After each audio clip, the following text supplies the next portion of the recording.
Welcome to the Two Blokes Chatting radio show on 94.7 The Pulse. Music, interviews, news, and, well, Two Blokes Chatting. Now, here are the two blokes. We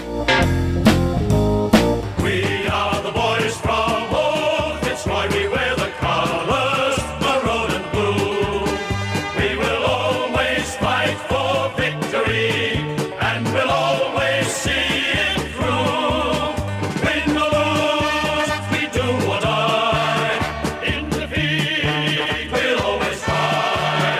Fitzroy, Fitzroy, a club we hold so dear. Grand years will be this year. Oh, that brings a tear to the eye. I can tell you for nothing. Wow. That's something amazing. I was a 10-year-old when this fella gave it away, but I remember him with great fondness. A man who started his football career at North Heidelberg, 8 times Victorian representative, 181 games for the mighty Roys, 21 Brownlow votes, 3-time best and fairest winner at Fitzroy. In fact, in the 1960s, only Kevin Murray and this fella won a best and fairest at the club. 3-time premiership coach with Port Melbourne in the VFA in 74, 76, 77. Also coached Moorabbin in 1983 when they came back into the VFL. Norm Brown, saying that it's a pleasure to introduce you is just understating it somewhat. Welcome to our program. Pleasure to be here. Thank you for the invitation. Great to have... Just that song you just happened to play is still the best football song. It's not too bad, is it? No, it's a good one. And, of course, it still gets a run with some slightly different words, obviously, up north. True. Have you embraced that incarnation of the club, or does it still bring some bad memories about what happened in 96? No, I've embraced it. I figure, we got things such as the song and the colours, and without that we would have been probably amalgamated with North. Maybe that was muted to take place, but you would have gradually lost your identity, whereas at least this way we've got still retained some of our identity. So I think it's the better of the two. Absolutely, no doubt in the world. Now, before we go on and talk about what we've got you on for, my father won't forgive me if I don't say this. I had to say hello from my father, who you won't know, but he was a person who used to come down to Brunswick Street and watch you in your early days down there at Brunswick Street, and I used to get passed over the fence at 3/4 time when I was a 3-year-old to be able to come and watch games down there, and we as a family followed your career all the way through, and we even took a bit of a shine to Port Melbourne for a period of time in the 70s as well. So my father passes on his kindest regards. Right, thank you kindly. Your father's name was? Clive. Clive. Yeah. Yeah, good morning, Clive, and welcome to your aboard, and I'm glad I hope you're getting a buzz out of this, as we are. Hey, Norm, we have you on to honour the great Bill Stephen, a man that is no doubt probably like Charlie Sutton at Footscray, Bobby Davis at Geelong, Alan Aylett at North Melbourne, just that father figure, that icon, that absolute legend of the club. Is that the way you remember him? Oh, very much so. Very much so. He was a great friend, and but more important, he was a really great guy. How important was it to have a character like that leading you during those period of time where the song's good and we talk about the great players at the club, but we can't avoid the fact that you didn't win lots of games and you didn't play finals, so a fellow like that to keep you upbeat in a pretty tough world must have been really important. Well, and also you've got to throw in too that most of the guys in those, especially his first years, were 17, 18, 19, because we lost a lot, in 2 years nearly a full side that had played off in the finals. So he didn't have a lot to work on. But I guess he also did something similar at Essendon when he went there in the 70s, didn't he? His ability to work with young people. They thought the world of him. Because he's a teaching sort of coach. It might sound a bit silly, but he could sort of improve and get kids on the right tram, where a lot of other coaches are more for the moment. just the game. They don't go into the background of the kid and so forth, and he did that. Norm, you were a successful coach yourself in a very, very tough VFA competition in the 70s. Did you sort of have Billy Stevens sitting on your shoulder during those tough times? Did you stop and think, what would Bill do? Oh, probably not directly, but would have been there in the first place, because he would have drilled me on certain things. If this happens, do that. If this happens, do that. And no doubt I used to speak to him quite a lot. But he had some wonderful ideas on football. So the coaches you played under, you would have played under Kevin Murray for a couple of years, Billy Stevens. Smith was the first. Okay. Len Smith, yep. And then he got the sack, unfortunately. Yeah, he was highly rated post his career. Look back on and thought, he did some marvellous stuff. He was probably more of a tactical coach than Bill Stevens. Would that be fair to say? Yeah, maybe. They were best of mates too, so they probably a bit rubbed off on him. But and Norm too, and Norm and Len were chalk and cheese, but great mates too. Yes, the Norm you're referring to, of course, Norm Smith, who... Sorry. Yeah, no, that's okay. We're just drawing in the dots for some of the folks. It's Saturday morning down here in Geelong. Norm, some of these guys mightn't have worked out who you were talking about. We talk a lot about the state footy, and in those days, because the VFL had a rule, if you like, to share the love around, that they would select one or two players from every club rather than picking the very best in-form 22. That allowed you to play some state footy. So coming from a club that didn't win often, how important were those state games for you to rub shoulders with the very, very best in the competition? Oh, they were great. You know, you learned a lot from Nichols, Farmer, those Schultz, those sort of guys. Me personally, I'm talking about. Yeah, because you rucked against some of the absolute icons of our game during the 60s. We forget that. You've been good enough to win best and fairest at your own club, but you had an opponent every week who was sort of an icon of the competition.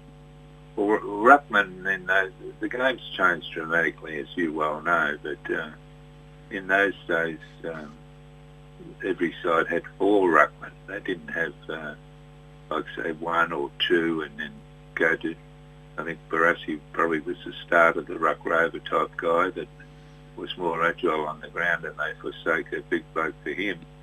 But every side that I played against nearly had 4 ruckmen, and they 2 would change out of the forward pocket, 2 would change out of the back pocket. Yeah, that's right, the resting ruckman and the resting rover. There's a term that if you spoke to most of the commentators today would have absolutely no idea what you're talking about. The Scanlon's footy card would have the follower. Yeah. Yeah, that's right, the follower, that was the classification. Yeah. Now, Norm, the footy world has changed a lot, as you just mentioned. How do you view it today? Do you still view it with great interest and passion, or do you pine for a better spectacle? Look, the guys today are fantastic, and fitness and skills, but they train nearly every day of the week for hours, so they should be a lot more advanced in that area. But yeah, look, I like the footy. I've certain things I don't like about it, and one's creeping in now. I thought we got rid of it, but it's come back, I think, more and more as you watch the telly. It's this pushing the back and under the bloke and then mark the ball. That's just a joke. Yeah, it's clearly written in the rule book, but seems to be dispensed with when the adjudicators look at it. It frustrates the life out of me too, Norm. I agree with you. It came into vogue about, I don't know exactly, but about, say, 10 years ago they banned it. Yep. They were very hard on it. They pulled it up. They'd let it go for a while, and they came to the idea that it wasn't the right thing. So they free kicked it, and it's easily done. All the umpire's got to do is blow the whistle a couple of times, and the blokes wake up that they can't get away with it. Yeah. So, but I've noticed more and more this year. I don't know why it is, but they allow it to go on, and it just is not a good spectacle, I'm afraid. They say good use of the body. Well, 2 hands in the back and push the bloke forward, I don't think it's a good use of the body. I wouldn't have thought so. And a couple of things just before we let you go, Norman. We appreciate this enormously. And we should mention that you're also a member of the Fitzroy team of the century, which is just an amazing honour when you look at some of the names that are in that group. But you carried the number 23 with great aplomb in the years. I was only allowed to have numbers 1 or 7 on my jumper because putting a 2 or a 3 on the back of my jumper was too hard to sew. So I was never able to have your number. But I remember fondly you carrying the number 23, and I now look at 2 players that have worn that jumper with distinction in the club since then. A young fella called Justin Lepich went all right. And at the absolute opposite end of the body spectrum, Charlie Cameron, a couple of those guys wearing your old number. Do you see it as your old number, or is it? Yeah, my word, I do. Yeah, and a couple of... I presented it one year at the old Fitzroy ground. They used to come down, and I think it was a practice match or something.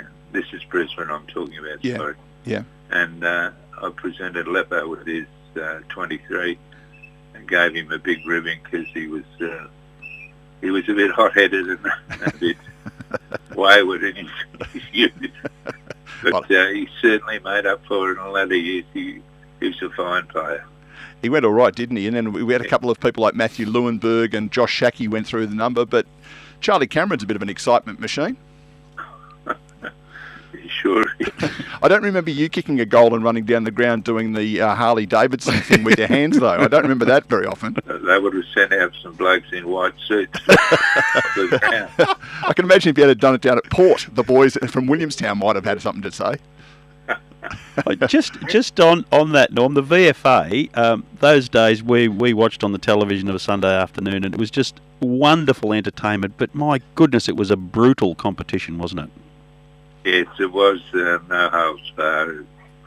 Every time I go back to Port, they play that darn film or when Harper knocked me out behind to play.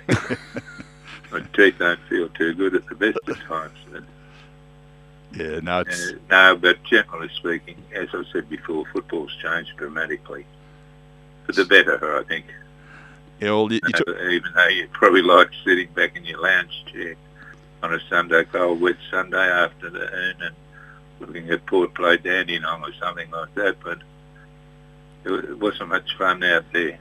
Well, you're actually talking to a couple of amateur broadcasting hacks. We broadcast VFL games for Geelong now, but I used to do them for Box Hill as well, and sitting in the front row of the Norm Goss stand at Port Melbourne, when your team happens to be 3 goals in front of Port Melbourne and commentating the game, it's a dangerous, dangerous place to be. Can I tell you that for nothing? But I tell you what, if you went down and had a Port burger, the lady behind the counter would still be the same one that served you in 1974. She's still there.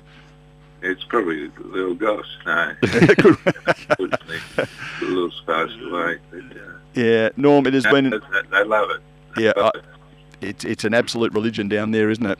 It has been such a thrill and an honour to be able to have a chat to you all these years later after I last saw you run off the ground with the 23 on your back. It has been an absolute thrill. Thank you so much for joining us on Two Blokes Chatting Radio Show. My pleasure indeed, guys. And again, regards from your little mate Johnny Newnham, who he just asked me to remind you that he made you the player you were. He never stops trying. There he is. Thanks, Norm. Good on you, mate. Thank you. There he is, Norm Brown. Well, what an absolute legend of the game he is. I love listening to those blokes talk about their lives. Yep.